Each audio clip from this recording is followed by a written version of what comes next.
नमस्कार विद्यार्थी मित्रांनो. आज आपण विषय इतिहास पाठ 7वा मौर्यकालीन भारत या पाठाचा पुढील भाग अभ्यासणार आहोत. या भागातील अभ्यास घटक आहेत मौर्यकालीन राज्यव्यवस्था, मौर्यकालीन लोकजीवन, मौर्यकालीन कला आणि साहित्य. सुरुवातीचा जो मुद्दा आहे तो आहे मौर्यकालीन राज्यव्यवस्था. मौर्य साम्राज्याची राजधानी पाटलीपुत्र येथे होती. राज्यकारभाराच्या सोयीसाठी साम्राज्याचे 4 विभाग पाडलेले होते. प्रत्येक विभागाची स्वतंत्र राजधानी होती. 1. पूर्व विभाग तोशाली ओडिसा. 2. पश्चिम विभाग उज्जयिनी मध्य प्रदेश. 3. दक्षिण विभाग सुवर्णगिरी कर्नाटकातील कनकगिरी. 4. उत्तर विभाग तक्षशिला पाकिस्तान. तुम्हाला याच्यावर असा प्रश्न येतो, मौर्य साम्राज्याची राजधानी कोठे होती? तर मौर्य साम्राज्याची राजधानी पाटलीपुत्र येथे होती. राज्यकारभारात राजाला सल्ला देण्यासाठी मंत्री परिषद असे. वेगवेगळ्या पातळ्यांवर काम करणारे अनेक अधिकारी होते. या सर्वांवर देखरेख करण्यासाठी आणि शत्रूच्या हालचालींवर नजर ठेवण्यासाठी अत्यंत सक्षम असे हेरखाते होते. त्यानंतरचा जो मुद्दा आहे तो आहे मौर्यकालीन लोकजीवन. मौर्य काळात शेतीच्या उत्पादनाला खूप महत्त्व होते. शेतीबरोबरच व्यापार आणि इतर उद्योगही भरभराटीला आले होते. हस्तिदंतावरील कोरीवकाम, कापड विणणे आणि रंगवणे, धातुकाम यांसारखे अनेक व्यवसाय होते. चकाकी असलेली काळ्या रंगाची मातीची भांडी घडवली जात. नौका बांधणी हाही एक मोठ्या प्रमाणावरील उद्योग होता. धातुकामांमध्ये इतर धातूंबरोबर लोखंडाच्या वस्तू बनवण्याचे तंत्रज्ञान विकसित झाले होते. याच्यावर तुम्हाला असा प्रश्न येतो, मौर्यकालीन लोकजीवन स्पष्ट करा. मौर्यकालीन लोकजीवन स्पष्ट करा. तर त्याचं उत्तर काय आहे? तर मौर्य काळात शेतीच्या उत्पादनाला खूप महत्त्व होते. शेतीबरोबरच व्यापार आणि इतर उद्योगही मोठ्या प्रमाणात केले जात होते.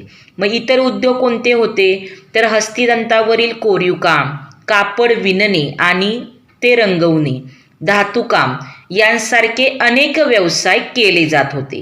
तसेच चकाकी असलेली काळ्या रंगाची मातीची भांडी घडवली जात. नौका बांधणी हाही एक मोठ्या प्रमाणावरील उद्योग होता आणि धातुकामांमध्ये इतर धातूंबरोबर लोखंडाच्या वस्तू बनवण्याचे जे तंत्रज्ञान आहे हे तंत्रज्ञान विकसित झालेले होते. नगरांमध्ये आणि ग्रामांमध्ये उत्सव समारंभ साजरे होत. त्यामध्ये लोकांच्या मनोरंजनासाठी नृत्य गायनाचे कार्यक्रम होत. कुस्तीचे खेळ, रथांच्या शर्यती लोकप्रिय होत्या. सोंगट्यांचा खेळ आणि बुद्धिबळ यांसारखे खेळ आवडीने खेळले जात. बुद्धिबळाला अष्टपद असे नाव होते. पहा याच्यावर प्रश्न कसा येतो, तर मौर्यकालीन मनोरंजन आणि खेळाची साधने स्पष्ट करा. तर नगरांमध्ये आणि ग्रामांमध्ये उत्सव समारंभ साजरे होत होते. त्यामध्ये लोकांच्या मनोरंजनासाठी नृत्य आणि गायनाचे कार्यक्रम होत. तसेच कुस्तीचे खेळ, रथांच्या शर्यती लोकप्रिय होत्या.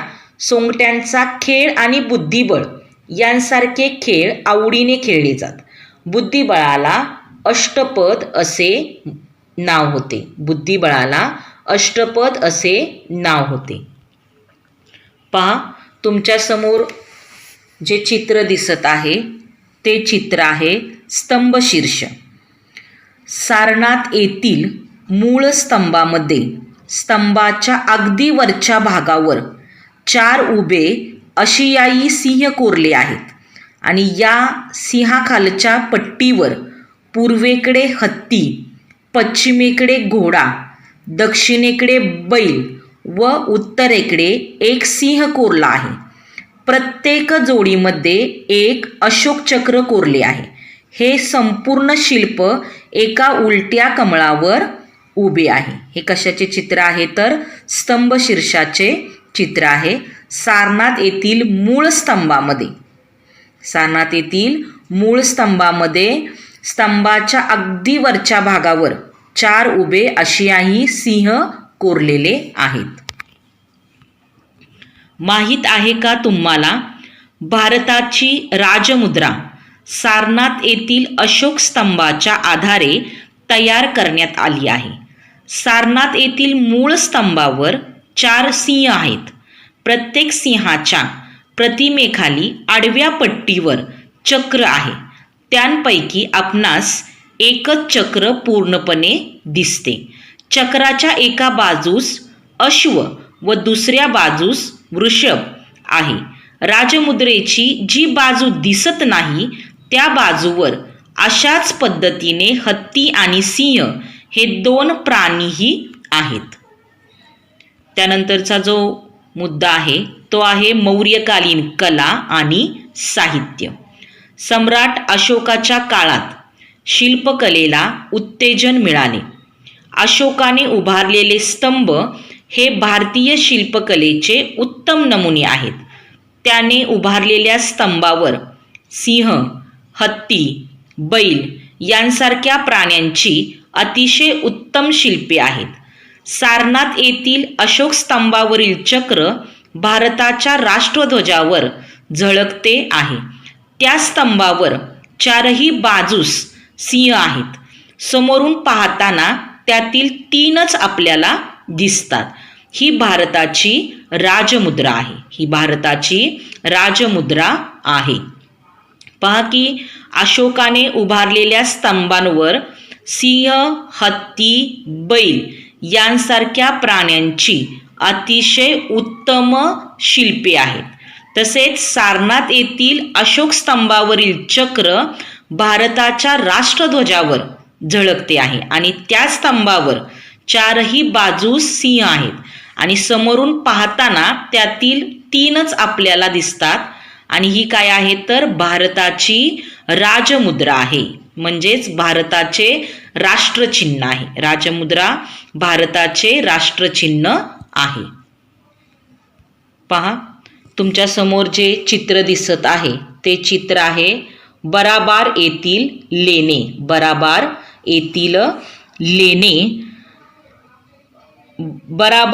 टेकड्यांवरील लेणी प्रसिद्ध आहेत. आणि ही लेणी बिहारमध्ये आहेत. ही लेणी कुठे आहेत तर बिहारमध्ये आहेत. आणि भारतातील लेण्यांमध्ये ही लेणी सर्वात प्राचीन आहेत. त्याच्या काळात म्हणजेच कोणाच्या काळात तर सम्राट अशोकाच्या काळात ही लेणी खोदली गेलेली आहे आणि बराबार टेकड्यांवरील लेणी प्रसिद्ध आहेत. ही लेणी बिहारमध्ये आहेत. तसेच भारतातील लेण्यांमध्ये ही लेणी सर्वात प्राचीन आहेत. सम्राट अशोकाच्या मृत्यूनंतर मौर्य साम्राज्याला उतरती कळा आली. मौर्य काळानंतर भारतात अनेक राज्ये उदयाला आली. काही साम्राज्यही उदयाला आली आणि मौर्य साम्राज्य प्राचीन भारतातील सर्वात मोठे साम्राज्य होते. सम्राट अशोकाच्या मृत्यूनंतर मौर्य साम्राज्याला उतरती कळा लागली आणि मौर्य काळानंतर भारतात अनेक राज्य उदयाला आली. काही साम्राज्यही उदयाला आली. मौर्य साम्राज्य प्राचीन भारतातील सर्वात मोठे साम्राज्य होते. हा तुमचा आजचा अभ्यास आहे.